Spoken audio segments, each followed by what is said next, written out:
नमस्कार, मैं जेवी मनीषा स्वागत करती हूं आप सभी का इस कार्यक्रम में जिसका नाम है सफर जिंदगी का। आज हम आपको जिनसे मिलवाने जा रहे हैं वे फिल्मी दुनिया से जुड़े हैं और जाने जाते हैं अपने किरदारों के लिए। इनकी जिंदगी का सफर वाकई काबिले तारीफ है।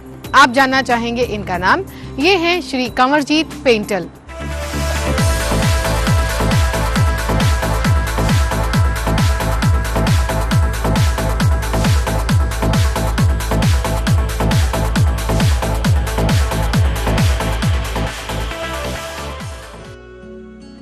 आचार, विचार और व्यवहार किसी भी व्यक्तित्व को आकर्षक बना देता है।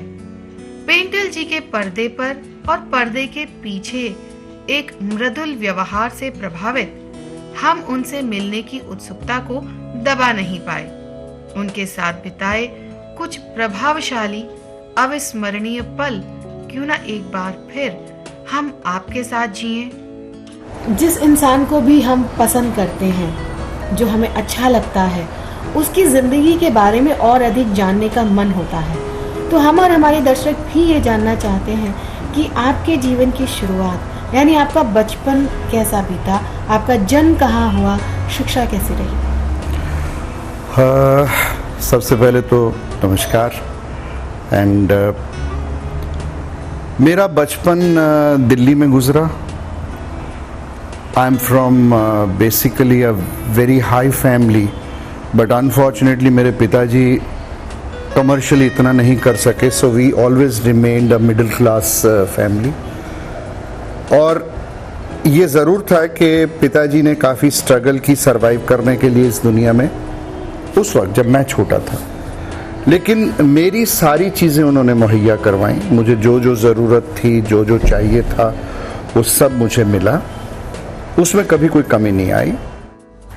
बाल्यकाल के नन्हे कोमल पग चलना तो नहीं जानते, किंतु चलना सीखते ही ये मंजिल का पता ढूंढने लगते हैं। पेंटल जी के जीवन में अभिनय के प्रति रुचि कब पैदा हुई, आइए क्यों ना उन्हीं से पूछें। मैं इस बात का क्रेडिट देना चाहूँगा अपने फादर को कि मेरा जिंदगी में कुछ बनने का मेन मकसद, main reason, main inspiration, main catalyst मेरे फादर रहे। वो इसलिए कि बचपन में मीडियोकर फैमिली थी। एजुकेशन भी मेरी बड़ी government higher secondary school Qutub road second shift उस तरह के लेवल की हुई। लेकिन मुझे इस नॉर्मल ज़िंदगी में भी एक्टिंग करने का बड़ा शौक था, तो स्कूल में एक्टिंग करता था। फिर वहाँ एक पेनोरमा थिएटर है, उसका मेंबर बन गया। कुछ ज़्यादा काम तो नहीं कर सका, लेकिन कहने को ही हो गया था कि मेंबर बन गया। फिर अपने घर के आसपास वो सफ़ेद चादर लगा के टेबल लैंप से शेडो डाल के सोसाइटी के दूसरे लोगों को शेडो प्ले दिखाता था, थिंग्स लाइक दैट। एंड मेरे फादर बेसिकली कैमरामैन थे लाहौर में विद पंचोलीज, एक बहुत बड़ा प्रोडक्शन हाउस था, उसके कैमरामैन थे। पार्टीशन के बाद बॉम्बे आए, लेकिन सेटल नहीं हो पाए। उसके बाद वो बेचारे ज़िंदगी भर सेटल नहीं हो पाए। Somehow destiny didn't help him. लेकिन उनकी वो आंख थी, because he had seen industry के थ्रू उन्होंने काफ़ी सीखा था, तो उनकी वो आंख थी और उन्हें लगा कि मैं एज एन एक्टर कुछ कर सकता हूँ। इसीलिए मैंने कहा कि मेरा मेन रीज़न एक्टर बनने का कैटलिस्ट मेरे फादर थे।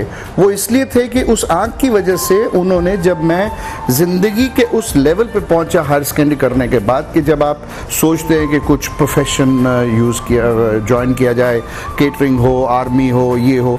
No, I belong to an army family, so मेरा उधर भी थोड़ा बहुत रुझान था, लेकिन ज़्यादा रुझान एक्टिंग की तरफ था, विच माई फादर सॉ। उन्होंने रियलाइज़ किया। तो उन्होंने उन दिनों, जब मैं कोशिश कर रहा था कि डफरेन में चला जाऊं, या IM में चला जाऊं, या नेवल एविएशन में चला जाऊं, या फिर केटरिंग में चला जाऊं, बच्चा उस वक्त इतना फिक्स नहीं होता कि what maximum you like you want to do that, ऐसा नहीं था। ऐसा देखा, चल ये भी ट्राई करते हैं, इधर भी ट्राई करते हैं। दैट मोमेंट मेरे फादर ने कहा कि अगर तू एक्टर बनना चाहता है तो फिल्म, मैं देख रहा हूँ तेरा इंटरेस्ट इस तरफ है, I don't mind, I am there to support, जो भी होगा देखेंगे। तो फिल्म इंस्टीट्यूट ऑफ इंडिया नाम की एक जगह है पूना में, जहाँ वो ट्रेनिंग देते हैं। तो अगर तुझे एक्टर बनना है, if you feel I will help you, but join that, go through a proper channel. So my father बहुत सपोर्टिव थे और उसका रिजल्ट ये हुआ कि उनकी दुआएं, उनका हार्ड वर्क, उनका जो एक मुझे बनाने का जो इंस्पिरेशन था वो काम आया. And I could create little place for me in the industry. And उसकी वजह से ये हुआ कि the moment I became an actor, then my father struggle was over. उसके बाद मैंने उन्हें कभी काम करने नहीं दिया. And he never had to look for any insecurities. Ruchi को मंजिल बनाना और फिर उसे पाना सहज नहीं होता. विचार और प्राप्ति के दरमियान एक लंबा फासला होता है जिसे परिश्रम के पहिए लगाकर ही तय किया जा सकता है. परिश्रम और दृढ़ संकल्प किस प्रकार पेंटल जी के जीवन की ढाल और तलवार बन उनके मार्ग में आई कठिनाइयों को दूर करते रहे, आइए उन्हीं से पूछें.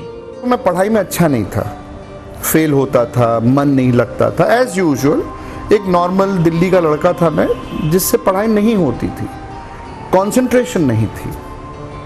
तो पढ़ाई में अच्छा ना होने की वजह से फेल होना, टाइम लेना, टाइम वेस्ट करना. तो फादर ने जब मुझे ये कहा कि एक्टर बनना है, you want to be an actor, तो मैंने कहा yes I want to be an actor. तो उन्होंने मुझे इंस्टीट्यूट का बोला, इंस्टीट्यूट के लिए दाखिला हुआ, मैं सेलेक्ट हो गया, मुझे मामा जी लेके जा रहे थे. तो स्टेशन पे when I was in the train और ट्रेन जाने वाली थी, तो मेरे फादर ने कहा कि बेटा एक minute, I want to talk to you. तो मुझे अभी भी विविडली याद है, मैं डोर पे आया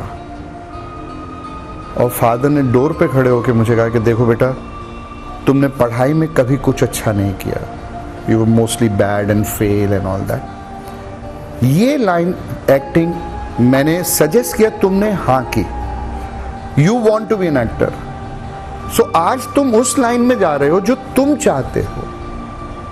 तो एक लड़का जो पढ़ाई में फेलियर था, यहां पर मुझे कुछ कमाल करके दिखा देगा ना. डैड का ये कहना कि टुडे आप उस लाइन में जा रहे हो जिसमें आप जाना चाहते हो, तो इसमें तो कुछ करके दिखा दो. वो मोमेंट बिकेम मेरी जिंदगी का डिसीजन मेकिंग के, नहीं मैं मेहनत करूंगा, बाकी तो भगवान के हाथ में.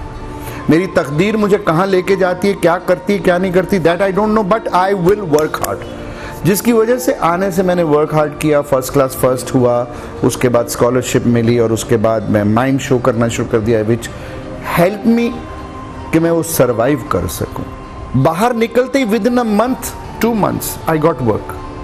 And I got 1 film, I got 2nd film, I got 3rd film, I got 4th film. Within no time, I was there. I was in every film. वक्त का हर छोटा बड़ा पड़ाव जीवन में अपनी एक अमिट छाप बनाता चलता है. बीते कुछ पल कभी गुदगुदाते हैं तो कभी पलकों को नमी थमाकर चल देते हैं. पेंटल जी से जब हमने उनके जीवन का यादगार पल जानना चाहा, तो उनकी आंखों में कितने ही चित्र उभर आए, जिन्हें शब्दों में ढालकर उन्होंने कुछ इस तरह से अभिव्यक्ति दी. मैं जब पहली बार एज अ स्टूडेंट आया था, तो हमारा जो मेन गेट है फिल्म इंस्टीट्यूट ऑफ इंडिया का, उसके सामने खड़ा होके मेरे आंसू निकल आए थे. मैंने कहा था, भगवान help me, I am coming, I will try and do my best, help me. ये कह के मैं गया था, वापस आया, एक्टर बन गया, ये हो गया, वो हो गया. कट टू इतने साल, 40 साल, 39 years बीत गए. अब पिछले साल जब मुझे हेड ऑफ द डिपार्टमेंट करके बुलाया गया, तो again when I joined, I stop the car outside, got out, looked at the thing,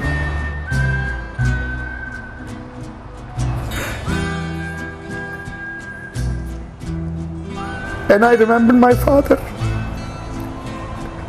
and I said, Dad, you wanted this, I've done it. Now I'm the head of department here, and thank God, thank you. I was so humbled.